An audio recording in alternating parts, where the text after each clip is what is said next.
하나님의 말씀은 이사야서 44장의 말씀이 되겠습니다. 구약성경 1020쪽입니다. 이사야서 44장 1절부터 8절까지 말씀을 저와 여러분이 한 절씩 교독하십니다. 나의 종 야곱, 내가 택한 이스라엘아, 이제 들으라. 너를 만들고 너를 모태에서부터 지어낸 너를 도와줄 여호와가 이같이 말하노라. 나의 종 야곱, 내가 택한 여수로나 두려워하지 말라. 나는 목마른 자에게 물을 주며 마른 땅에 시내가 흐르게 하며 나의 영을 내 자손에게, 나의 복을 내 후손에게 부어 주리니 가운데서 솟아나기를 시냇가에 버들같이 할 것이라. 한 사람은 이르기를 나는 여호와께 속하였다 할 것이며, 또 한 사람은 야곱의 이름으로 자기를 부를 것이며, 또 다른 사람은 자기가 여호와께 속하였음을 그의 손으로 기록하고 이스라엘의 이름으로 존귀 여김을 받으리라.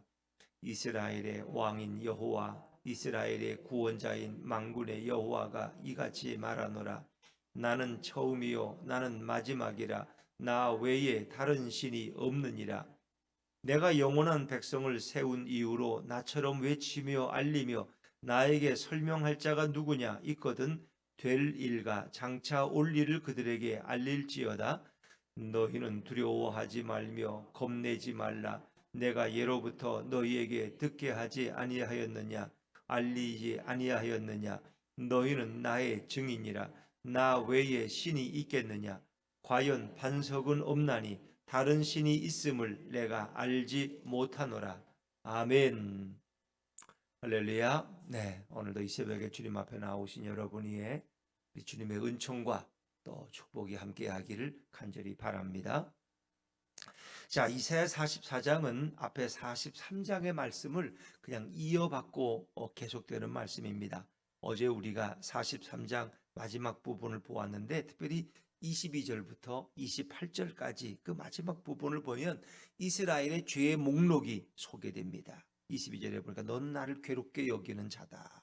또 23절에 보니까 너희는 번제의 양을 내게 가져오지 않았고 제물로 나를 공경하지도 않았고, 또 제물로 말미암아 내가 너를 수고롭게 하지도 아니했는데 너희들은 나를 피곤하게 여긴다는 거예요. 43장 24절에도 너는 나를 위하여 돈으로 향품을 사지 아니하고 희생의 기름으로 나를 흡족하게 하지 아니했다. 그리고 너의 죄짐으로 나를 수고롭게 하고 너의 죄악으로 나를 괴롭게 했다. 그러니까 이스라엘의 죄의 목록이에요. 또 27절로 보면 내 시조가 범죄, 너희 조상들이 내게 범죄했고 너희 영적 지도자들이 나를 배반했다. 그래서 이스라엘은 하나님 앞에 사실은 얼굴을 들 수 없는 부끄러운 자들이라는 거예요. 그들은 죄로 가득 찬 자들이고 배신자들이고 우상 숭배자들이에요. 그래서 내가 너희를 어떻게 진멸케 했다는 거예요. 내가 너희를 바벨론에게 넘겨주었다는 거예요. 그래서 내가 너희로 하여금 너희가 웃음거리가 되게 했다는 거예요. 자, 그런데 이렇게 어찌 보면 불량배 같은 도저히 회복이 불가능한 구제불능한 이스라엘 백성에 대해서 하나님은 오늘 또 뭐라고 말씀하시나? 그들이 전혀 과거에 그들이 죄를 진 적이 없는 사람들처럼 오히려 그들을 한결같은 사랑으로 정말 너무너무 사랑스러워서 하나님이 즐거워하는 마음으로 이제 그들을 향해서 또 회복과 위로와 축복의 말씀을 오늘 44절의 4장에 또 선물하고 계십니다. 자, 우리 1절과 2절 말씀을 다시 읽습니다. 44장 1절과 2절입니다. 시작. 나의 종 야곱, 내가 택한 이스라엘아, 이제 들으라. 너를 만들고 너를 모태에서부터 지어낸 너를 도와줄 여호와가 이같이 말하노라. 나의 종 야곱, 내가 택한 여수로나 두려워하지 말라. 전혀 그런 일이 전혀 없었던 것처럼 하나님 마치 아무것도 모르는 분처럼 말씀하시는 거예요. 그러면서 너는 나의 종 야곱이고 내가 택한 이스라엘이라. 이제 내 말을 들어라. 나는 너를 만들었다. 내가 너를 모태에서부터 지어냈다는 거예요. 내가 너를 모태에서 이미 너의 어머니 태 속에서도 내가 너를 만들고 그리고 너를 도와줄 여호와가 이같이 말. 너를 도와줄 자는 나밖에 없다는 거예요. 세상에 너희들은 수많은 우상들을 의지하지만 너를 진정 도와줄 그 여호와가 너에게 말한다. 근데 이것은 이제 한결같은 사랑의 표현이고, 그리고 내가 너희들의 선택을 내가 취소하지 않겠다는 거예요. 너희를 향한 나의 사랑을 내가 절대로 거두지 않겠다는 거예요. 너희가 이렇게 범죄 가운데 있고 너는 구제불능이지만 그래도 나는 여전히 너희들을 사랑한다. 그러면서 이제 2절 이 마지막 절에 쓰는 표현이 의미 있는 표현. 나의 종 야곱 내가 택한 여수로나 두려워하지 말라. 심판을 두려워하지 말고 너희가 지금 아직도 포로 가운데 있다고 염려하지 말아라. 고국으로 돌아오지 못할까봐, 하나님께 버림받은 백성이 될까봐 염려하지 말아라. 그러면서 쓰시는 표현이 나의 종 야곱 내가 택한 여수로나. 이것은 사실은 이 상반된 구절을 이렇게 표현하고 있는 거예요. 이건 여기에 충분한 의미가 있는 건데, 나의 종 야곱이라는, 앞에서도 물론 야곱이라고 썼지만 그 야곱이라는 의미는 이스라엘 12지파의 조상인 야곱을 가리키기도 하지만, 동시에 야곱이란 말의 뜻은 원래 보면 속이는 자예요. 속이는 자. 에서와 야곱 형제잖아요. 야곱은 속이는 자야. 속이는 자. 형의 형을 붙들고 나오고, 그리고 결국 부모를 속이고 형을 속이는 이런 야곱. 그러니까 속이는 자. 그런 범죄의 대명사야. 이스라엘 백성. 그런데 여기서 사용하는 내가 택한 여수론이란 말은 살찐 자라는 의미도 있지만 정직한 자. 나의 사랑받는 정직한 자라는 거예요. 내게 은혜 받을 자라는 거예요. 그러니까 속이는 자와 정직한 자는 이게 서로 상치가 되지 않지만, 너희가 이렇게 죄악 가운데 있던 자지만 나는 여전히 너희를 나의 사랑하는 정직한 자로, 나의 사랑하는 살찐 정말 여수른, 이 여수른이라는 것은 이스라엘에 대한 하나님의 애칭이에요. 하나님의 애칭. 내가 너희를 너무 사랑하고 내가 너희를 너무 귀히 여긴 나는 이 여수른이라는 신명기 30장에 나오는 표현을 그대로 사용하시는 거예요. 그래서 너희는 바로 이런 죄악의 대명사 같은 자들이지만 나는 여전히 너희들을 사랑하고 너희들을 귀하게 여긴다는 거예요. 조금도 두려워하지 말아라. 두려워하지 말아라. 그러면서 내가 이제 너희에게 줄 축복, 그것을 하나님이 이제 이사야를 통해서 열거하고 계시는 거예요. 너희들 포로에서 돌아오게 할 것이고 구원할 것이고 내가 너희들을 이렇게 축복해 주겠다는 거예요. 자, 우리 3절 말씀을 보세요. 3절입니다. 3절 시작. 나는 목마른 자에게 물을 주며 마른 땅에 시내가 흐르게 하며 나의 영을 내 자손에게 나의 복을 내 후손에게 부어주리니. 도저히 이들은 이렇게 이런 복을 받을 자격이 없는 자들이에요.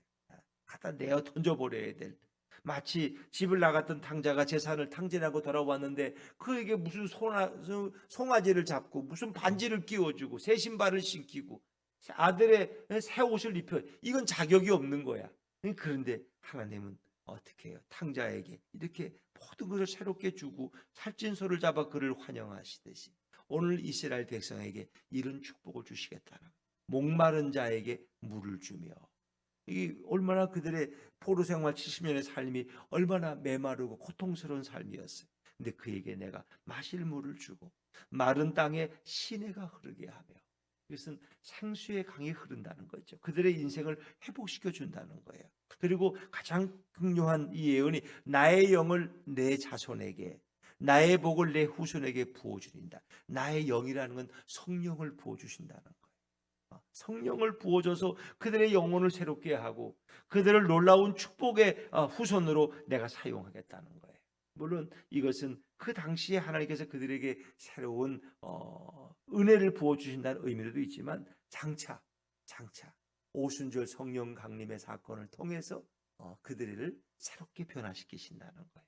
이 성령을 부은다는 것은 놀라운 축복이죠. 놀라운 축복. 그래서 다윗의 고백 속에 다윗이 이런 우리아의 아내 밧세바를 범함으로써 범죄하고 아무도 모르는 완전 범죄를 이루어 우리아를 죽게 만들고, 밧세바는 자기 아내로 삼았지만은 뭐해요? 나단 선지자가 와서 그 죄를 그에게 책망하자. 그걸 그때 다윗은 앞에 꼬꾸라지고 회개하잖아요. 근데 그때 그 다윗의 기도가 시편 55편 참회신데 그의 기도의 첫 번째가 하나님의 영을 내게서 거두지 말아라. 하나님의 영을. 왜? 하나님이 그 성령을 걷어가시면 그는 완전히 버림받은 존재가 되는 거예요. 하나님의 영을 거두지 마시라. 그러면서 그가 회개하면서 그의 침상을 눈물로 적시는. 그러니까 하나님이 다윗에게 그 성령을 걷어가지 않으셔. 다윗이 다시 회복될 수 있는 거예요. 근데 이제 다윗과 비교되는 사울 왕은 정말 그 성령을 걷어가셔. 그러니까 악령이 그를 지배하기 시작했어. 악령이 그를 괴롭히니까 견딜 수가 없어서 너무 고통스러우니까 이 수금을 잘 타는 아이가 있다고. 그래서 그가 수금을 타면은 내 이 고통이 사라진다고, 귀신이 나간다고. 그래서 다윗을 주로 데려다가 자기 수금을 아플 때마다 수금을 타게 했던 이런 인연이 있잖아요. 그러니까 성령을 거두는 것처럼 고통스럽고 저주스러운 일이 없어요. 그런데 그 영을 다시 그에게 부어주겠다. 이것은 놀라운 축복. 예전에 똑같은 범죄하지 않았던 나의 백성으로 내가 너희들을 다시 받아주겠다는 거예요. 그리고 나의 복을 내 후손에게 부어줄 것이다. 결국 그 복이라는 건 영적인 복인데 너희 후손 가운데 결국 누가 오시는 거예요? 메시아가 오시는 거예요. 다윗의 후손 가운데 예수 그리스도가 오셔서 모든 이스라엘 민족을 새롭게 하고 모든 열방을 구원하는 일을 내가 계획하고 있다.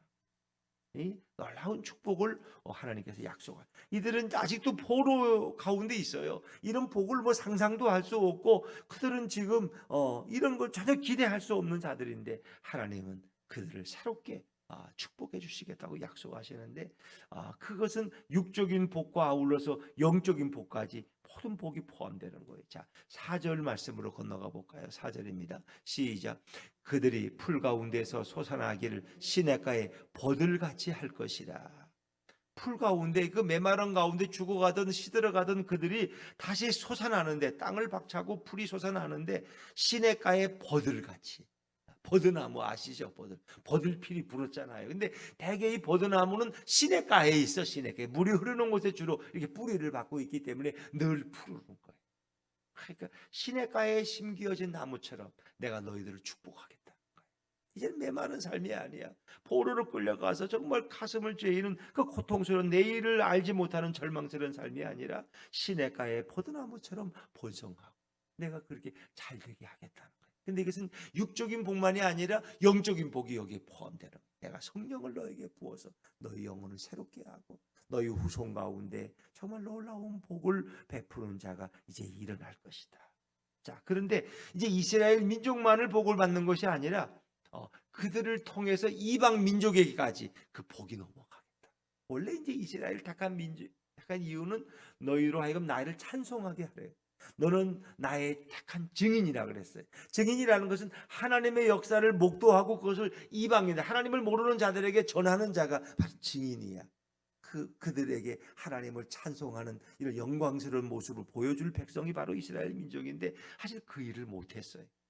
그런데 여전히 하나님은 이제 그들을 통해서 그 일을 하시겠다고 말씀하시고, 그리고 이방인에게까지 이 영적인 복이 확장될 것을 이제 5절에 소개해주고 있는 말씀이에요. 자, 우리 5절 말씀으로 건너가 볼까요? 5절입니다. 시작. 한 사람은 이르기를 나는 여호와께 속하였다 할 것이며 또 한 사람은 야곱의 이름으로 자기를 부를 것이며 또 다른 사람은 자기가 여호와께 속하였음을 그의 손으로 기록하고 이스라엘의 이름으로 존귀히 여김을 받으리라. 아멘. 그래서 5절 말씀은 자세히 이렇게 묵상을 해야 되는데 정말 이제 돌아온 많은 사람들 가운데 한 사람은 나는 여호와께 속하였다. 자기 소속을 분명히 해. 나는 하나님의 백성이 맞아. 그러니까 어떤 사람은 나는 야곱의 후손이라는 거. 야곱의 이름으로 자기를 부르는 나는 야곱의 후손이다. 이스라엘 민족이다. 뭐 같은 얘기죠. 또 어떤 사람, 돌아온 어떤 사람은 자기가 여호와께 속하였음을 그의 손에 기록한다는 것. 그러니까 이스라엘 백성이 돌아올 때 그 가운데 이방인들은 왜 없었겠어요? 그들과 결혼해 살았잖아요. 그러면 뭐 바벨론에 가서 거기서 이제 어릴 때 갔는데 결혼을 해야 될 사람이 없으니까 그 바벨론 여인하고도 결혼할 수 있어요. 그리고 자식을 낳았어. 우리도 지금으로 말하면 이제 다국적 민족이죠. 다민족이죠. 근데 그 뭐 부인을 버리고 오겠어요? 안 그래요, 여러분? 그 부인을 같이 데리고 오는 거. 이방에도 포함되어 있는 거. 그리고 이것은 나아가서 이스라엘 민족을 통해서 많은 이방인들에게 이렇게 하나님을 아는 은혜를 부어주실 거라는 거예요. 그래서 요 후반부터는 분명히 이방인들의 고백이에요. 어떤 다른 사람, 다른 이방인들은 자기가 여호와께 속하였음을 그의 손으로 기록한다는 것. 나는 이제 하나님께 속한 백성이다. 그러니까 귀화한다는 거죠. 귀화. 그리고 또 이스라엘의 이름으로 존귀 여김을 받으리라. 그래서 이방인들이 많이 하나님께로 돌아오고 그들에게 복음이 증거되고 그들이 하나님을 아는 사람들이 된다는 거예요. 그래서 우리는 이것을 이스라엘의 확장에 대한 진술이다, 설명이다. 또 이방인의 회심을 기록하고 있는, 예표하고 있는 말씀이다. 그래서 그 복음의 빛이 이제는 이스라엘만이 아니라 이방인에게까지 번져갈 것을 이사야를 통해서 말씀하고 계시는 거예요. 그러니까 지금의 돌아온 이스라엘은 얼마나 초라하겠어요. 뭐 그들 바벨론 포로에서 돌아와 봐야 몇 명이나 돌아오겠어요. 해봐야 10만 명도 안 되는 그 인구 돌아와가지고 무슨 뭐 어떻게 열방의 뭐 영광의 빛을 비추겠어요. 그런데 많은 이방인들이 그리스도께 하나님께로 돌아온다. 이것은 이제 메시아가 오심으로써 복음이 이방인에게, 열방에게 증거될 것을 미리 예표하고 있는 이런 이중적인 예언이라고 여러분이 생각하시고, 그 당시에 바벨론 포로에서 돌아오는 백성들을 축복하는 예언이지만 동시에 이 땅에 오시는 메시아를 통해서 온 열방에게 복음의 빛이 비칠 것을 설명하고 있는 것이다. 자, 그리고 6절부터 8절까지는 이제 하나님이 누구인가를 다시 말씀하는 거예요. 하나님이 누구이냐? 하나님. 그리고 오직 하나님만이 진정한 신이라는 걸 얘기하는 거예요. 이제 그 내일도 이제 내일 우리가 나눌 말씀도 그 우상에 대한 말씀인데, 여러분 이런 걸 한번 생각해 보세요. 자, 예전에는 전쟁이 신들의 전쟁이야. 그러니까 바벨론과 이스라엘이 싸웠는데 바벨론의 신에게 이스라엘의 여호와 하나님이 패배했다고 생각하는 거예요. 그렇게 다 이방인들은 그렇게 생각해. 왜? 신들의 전쟁이니까. 그렇게 싸움이 이기면 야, 너희 신이 우리보다 신보다 더 강하다. 우리도 너희 신을 믿어야 되겠다. 이런 식이야.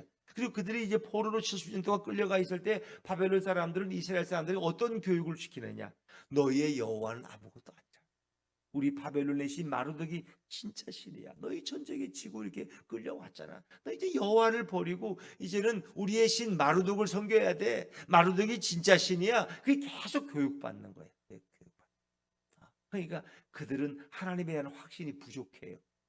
그래서 이제 이 44장 부분에부터 이 부분에는 이제 하나님만이 진정한 신이다. 우상들은 다 인간의 손으로 만든 것들이고 그들은 아무것도 할 수 없어. 그들은 예언의 능력도 없어. 그들을 의지하지 말라는 거예요. 하나님만이 진정한 신이라는 거예요. 요즘 이렇게 밖에 나가서 뭐 하나님이 있느냐 없느냐 이를 논쟁을 한다고 보세요. 하나님이 있다고 믿는 사람이 얼마나 되겠어요? 기독교인들 외에는. 더구나 예수님이 이 땅에 오신 하나님이시고 또 그분이 부활하시고 우리의 죄를 해결하시고 지금도 우리에 살아서 역사하시고 다시 그분이 재림하셔서 우리를 영원한 천국으로 인도하신다는 것을 믿을 사람이 과연 얼마나 있겠어요? 예수 그거는 뭐 석가모니나 그 유교에서 말하는 공자나 맹자나 마호메트나 다 훌륭한 성인군자 중에 한 사람이지, 이 정도로 생각하지. 정말 예수가 하나님이시고 우리의 구원자고 우리의 메시아고 지금도 살아서 역사하시고 성령으로 우리 마음에 임재해 계시고 오늘도 내가 하루 살아가야 될 길을 나와 동행하시면서 내게 말씀하시는 분이다. 이렇게 시퍼렇게 살아계신 이런 주님으로 고백하는 사람이 얼마나 있겠냐는 거예요. 지금 이 시대는 왜 다 물질주의에 빠졌고, 오히려 학생들은 학교에서 뭐예요? 우리는 어디로부터 왔어요? 우리 조상은 누구야? 원숭이 앞으로 가면 자 아메바라는 미생물에서부터 발전 돼가지고 이게 원숭이가 되고 또 원숭이가 인간으로 또 이렇게 진화가 돼가지고 제사 드리려면 또 동물원에 원숭이한테 가 우리 제사 드려야 돼. 맨날 가서 우리 조상님 잘 계셨느냐. 응? 이렇게 다 아이들은 지금 배우고 있다니까 학교에서. 여러분이 말 그렇게 다 배우고 있는 거예요. 이게 잘못된 거라는 거예요. 아이들이 얼마나 이렇게. 그래서 우리 계속 붕어빵을 애들에게 이렇게 선물하면서 이거 누가 주시는 거지? 예수님이 주세요. 예수님. 그들 중에 뭐 예수님을 바로 알겠어요? 예수님을 아는 아이들도 있지만 모르는 아이들도 많을. 그러나 그들은 이 붕어빵을 주시는 분이 하여튼 예수님이래. 목사님도 아니고 예수품교회도 아니고 저 화성시장도 아니고 예수님이 누구지? 의문을 갖지 않겠어요? 왜 그분은 그렇게 좋은 일을 하지? 누가 이렇게 맛있는 붕어빵을 공짜로 매일 주겠어? 이 목요일마다. 도대체 그분이 누구야? 이런 질문을 하지 않겠어요? 더구나 그것이 한번 붕어빵을 먹으면 이 붕어빵이 약간 중독성이 있어가지고 너무 맛있기 때문에 다른 붕어빵과는 비교가 안 돼. 보통 쓰는 밀가루는 10kg에 25,000원이야 인터넷. 우리가 쓰는 밀가루는 10kg에 4만 원짜리야. 이게 비교가 안 돼 맛이. 그래서 비교를 해봤어요. 실제 내가 25,000원짜리를 주문해가지고 우리 권사님들 집사님 뭐 해보라 그랬어. 근데 맛이 전혀 달라. 맛이 전혀 달라. 그래서 다시 한번 딱 그걸 사다가 시험만 해보고 다시 4만 원짜리를 쓰는 것은 왜? 이 너무 맛있기 때문에. 그러니까 그 아이들이 1년이면은 50번을 와서 이 붕어빵은 예수님이 주시는 거예요. 더구나 10년 동안 계속 그걸 잊지 못해서 계속 목요일로 찾아온다면 얼마나 예수님을 고백하겠어요. 그들이 예수님을 어디서 들었든 간에 도대체 그분이 누구지? 왜 붕어빵을 맨날 공짜로 주시지? 이 추운 겨울에도 호흡 불면서 돈도 안 받고 왜 붕어빵을 주시는 이유가 뭐야? 그 생각하지 않겠어요? 그러니까 이 시대 젊은이들은 예수가 누군지 모른다는 거예요. 군대에 가도 이런 무신론적인 사상이 꽉 차 있고 교회 한번 따라가는 건 그죠. 뭐 청소 안 하려고 주일에 거기 가면 뭐 햄버거 주니까 한번 따라간 거고 가수가 온다 그러게 따라간 거고 실제 믿음을 얼마나 갖겠냐. 또 직장에 대학에 가면 또 믿음 있던 젊은이들이 대학에 가면 또 믿음을 다 잃어버려. 거기 가서 뭐 복음 단체에서 일하면 좋지만 자칫하면 이게 그냥 뭐 미팅 나가고 노느라고 그냥 또 딴 데 정신이 빠지고 이제는 어떻게 성공할 것인가 거기에 또 신경이 쓰이고. 그러니까 참 하나님은 계속 이 땅에 하나님을 모르는 예수님을 모르는 젊은이들에게 이 말씀하기를 원하시고 내가 도대체 누구냐는 걸 말씀합니다. 그 이스라엘 민족도 마찬가지야. 70년 동안 이방 땅에 살았기 때문에 하나님을 잘 몰라. 그래서 하나님은 계속해서 말씀하시죠. 자, 6절 말씀. 6절 한번 읽어볼까요? 6절 시작. 이스라엘의 왕인 여호와 이스라엘의 구원자인 만군의 여호와가 이같이 말하노라. 나는 처음이요 나는 마지막이라. 나 외에 다른 신이 없느니라. 이게 중요한. 이스라엘이 나는 왕이다. 다윗이 있었지만 다윗은 진짜 왕이 아니고 내가 진짜 왕이야. 다윗은 나의 대리자야. 다윗은 신정왕국의 대리자고. 다윗은 뭐예요? 하나님을 자기의 왕으로 듣고 나의 주, 나의 하나님. 그 뜻이 자기 위에 진짜 왕이 있다는 걸 다 진짜 왕들은 고백했어요. 이스라엘의 왕인 여호와. 오늘 우리의 마음의 왕자에 계신 그 예수님이 바로 이스라엘의 왕인 여호와예요. 이스라엘의 구원자인 만군의 여호와가 이같이 말한다. 그분은 우리의 구원자야. 우리가 고통 가운데 포로 가운데 옥에 갇혔을 때 절망 가운데 있을 때 우리를 구원하고 건져내시는 그 구원자가 바로 만군의 여호와 하나님. 더구나 그분은 만군의 여호와란 말은 그분은 초월적인 하나님이시고 그분은 정말 만만의 군대를 이끌고 전쟁에 승리하실 수 있는 힘 있고 권세 있는 여호와야. 그 하나님이 내게 말씀하셔. 나는 처음이요 마지막. 너의 모든 시작도 너의 모든 마지막도 내가 책임진다. 이 역사의 시작이 나고 내가 하나님 온 우주를 창조했고 내가 이 역사를 완성시킬 것이다. 알파와 오메가 되신 하나님. 이 알파와 오메가는 다 예수님에 대한 표현이 대부분. 계시록에 보면은 다 예수님에 대한 표현이 나는 처음이요 마지막. 이 역사의 마지막은 예수님. 이 역사의 시작도 예수님과 함께 시작됐어요. 그분에 대한 표현. 또 뭐 하나님이 그건 예수님이고 예수님이 하나님이시니까 그 자신을 그렇게 표현하시고 나 외에 다른 신이 없다. 오직 하나님의 유일성. 예수 그리스도만이 진정한 유일한 하나님이시다. 유일한 신임을 고백하고 말씀하시다. 오늘 이거를 많은 사람들이 몰라요. 많은 그리스도인들도 하나님을 나의 왕으로 고백을 안 해. 예수님이 내 왕이 아니야. 내가 왕이야. 내가 왕. 교회에 오면은 목사는 뭐 예수가 왕이라고 그러지만 우리 집에 오면 내가 왕이고 내 사업체에서 내가 왕이지. 내가 주인이지. 뭐 누가 왕이야? 그러나 정말 진정한 그리스도인은 내 마음의 보좌에 예수님을 모셔드려요. 주님 말씀하십시오. 우리 가정에 정말 가장 좋은 자리에 예수님을 모셔놓고 예수님 우리 가정을 이끌어 주십시오. 주님이 말씀하시면 순종하겠습니다. 이런 우리 가정의 주인도 예수님이에요. 남편하고 아내 싸우다 보면 주인은 누구야? 내가 주인이지. 뭐 어떤 집에서는 아내가 그냥 주도권을 가지고 남편은 꼼짝도 못하고 어떤 집에 가면 남편이 막 으르렁거려가지고 다 꼼짝도 못해. 내가 이 집 주인인데 가장인데 그 나 위에 진정한 주인은 바로 예수 그리스도. 우리 주님이 우리 가정을 다스리고 통치하시는 거야. 교회의 주인은 누구야? 교회 주인은 목사님이지. 아니에요. 무슨 교회 주인은 예수 그리스도. 예수님. 이 교회 주인. 우리 모두는 늘 주인 대신 예수님을 바라봐야지. 예? 다른 걸 바라보면 안 돼. 주님만이 영광을 받으셔야 돼. 주님만이 이 교회를 세우시고 이끌어가시고 이 교회를 축복하시고 우리의 영혼은 다 주님께 그래서 의탁돼야 되고 주님께 내 인생을 맡기는 자가 지혜로운 자예요. 이제 그걸 계속 말씀하시는 거예요. 그거는 뭐 지금 뭐 그 2700년 전에 이 이사야가 이걸 예언할 때나 지금이나 상황은 똑같아요. 그때도 안 믿는 사람은 안 믿었고 지금도 안 믿는 사람은 안 믿어. 믿는 사람은 믿는 거고 이 고백, 그분이 나의 왕이시다. 그분이 나의 구원자이시고 그분이 초월적인 하나님이고 그리고 만군의 여호와다. 힘 있는 하나님. 그리고 처음이요 마지막 알파와 오메가가 되시는 그 역사의 시작이요 역사의 완성자가 되시는 분. 오직 그분만이 유일한 하나님이시다. 이 고백을 우리는 할 수 있어야 되죠. 자, 그리고 이제 7절과 8절은 이제 이게 하나님이 우상과는 다른 하나님이라는 것을 설명하는 말이에요. 자, 7절 말씀을 읽어볼까요? 7절 시작. 내가 영원한 백성을 세운 이후로 나처럼 외치며 알리며 나에게 설명할 자가 누구냐? 있거든 될 일과 장차 올 일을 그들에게 알릴지어다. 이건 우상에게 얘기하는 거예요. 우상에게. 영원한 백성을 세운 이후로 나처럼 여호와 하나님처럼 외치고 알리고 미래에 올 일을 미리 알려주시고 이렇게 할 신이 어디 있냐는 거예요. 정말 너희 가운데 진정한 신이 있으면 한번 앞으로 될 일과 장차 올 일을 한번 얘기해 봐라. 우상들은 그런 말을 못해. 목상이 무슨 말을 하고 석상이 무슨 말을 해. 다 인간의 손으로 만든 껍데기에 불과한 것들인데 이제 이게 우상들에게 이제 이사야가 하는 말이고 우상을 숭배하지 말라는 거예요. 그들은 아무 능력이 없다는 거예요. 이스라엘 백성과 또 오늘 우리들에게 주시는 말씀이죠.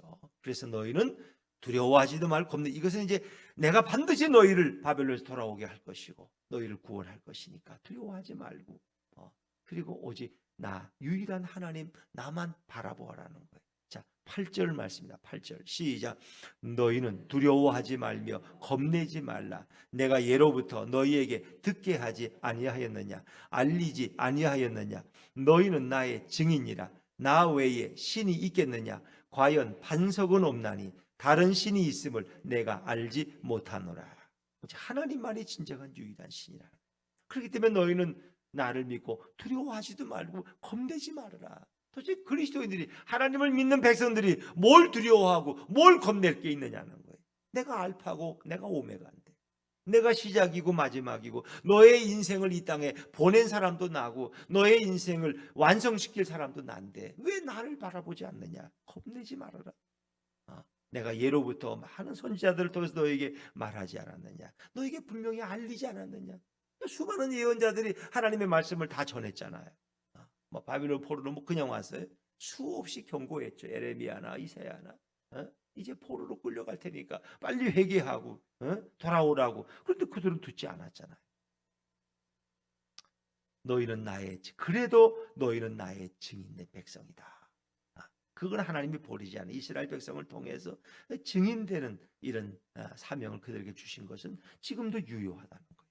나 외에 다른 신이 있겠느냐? 찾아봐라. 없다는 거예요. 과연 반석은 없나니 이 얘기는 과연 다른 바위는 없다. 이 반석이라는 건 바위라는 뜻인데 이 바위나 반석은 어떤 그들이 믿는 신에 대한 상징으로 사용돼요. 왜? 바위는 흔들리지 않으니까. 바위는 물론 지금 보면 뭐 우리가 지진이 나면 바위도 흔들리죠. 그러나 이제 흔들리지 않는 바위, 반석 그것이 하나의 자기가 믿는 신에 대한 어떤 상징이야. 바위같이 견고한. 그래서 우리의 성경에도 하나님은 나의 피난처요, 요새요, 나의 바위요, 나의 반석 그런 표현들이 있는. 과연 하나님 외에 다른 바위는 너희가 의지할, 너희가 기댈, 너희가 너희의 피난처 될 그런 반석이나 바위는 없다는 거예요. 다른 신이 있음을 내가 모른다. 오직 나 여호와만이 유일한 신이고 나 외에 다른 신이 없다. 이건 하나님의 선언이에요. 이건 성경이 계속 증언하는 것이고 십계명이 증언하는 것이고 오늘도 하나님은 말씀하고 있어요. 나 여호와 외에는 다른 신이 없다. 그런데 정말 이것을 얼마나 많은 사람이 믿는 거예요. 더구나 그분이 내 인생을 책임지시고 나와 동행하시고 내게 말씀하시고 오늘도 내 인생을 정말 불꽃 같은 눈길로 돌보고 계신 분이라는 사실을 얼마나 많은 사람이 믿고 느끼고 체험하고 있냐. 오늘 이 자리에도 우리 성령님이 함께 하신 것을 믿으시기를 바랍니다. 우리 예수님은 오늘도 시퍼렇게 살아계시고 역사를 이끌어가고 계시고 오늘 우리 가운데 늘 통행하고 계시고, 여러분이 밤에 어두운데 이렇게 새벽길을 걸어올 때도 우리 예수님이 여러분과 늘 함께 오시는 거예요. 오늘 여러분이 앉은 이 자리 옆에도 예수님이 앉아 계셔서 여러분을 얼마나 기뻐하시겠어요. 모든 사람들이 다 잠자기 좋아하고 따뜻한 데 있고 싶어 하지만 이게 기도할 것이 있기 때문에, 왜 우리는 증인이고 우리는 사명자이기 때문에 오늘도 이 나라와 민족을 위해 기도해야 되기 때문에 주의 종들을 위해 기도하고 교회를 위해 기도하고 젊은이들을 위해 기도하고 수험생들을 위해서 기도해야 할 사명이 있기 때문에 이 기도하는 것을 주님이 얼마나 기뻐하시겠어요. 그렇죠. 오늘도 예수 그리스도만이 우리의 왕이시고 그분만이 우리의 구원자이시고 처음이요 마지막이신 그 유일한 하나님, 오늘 예수님만을 고백하면서 그분께만 영광을 돌리는 오늘 복된 하루가 되시기를 주의 이름으로 축원합니다. 기도하겠습니다.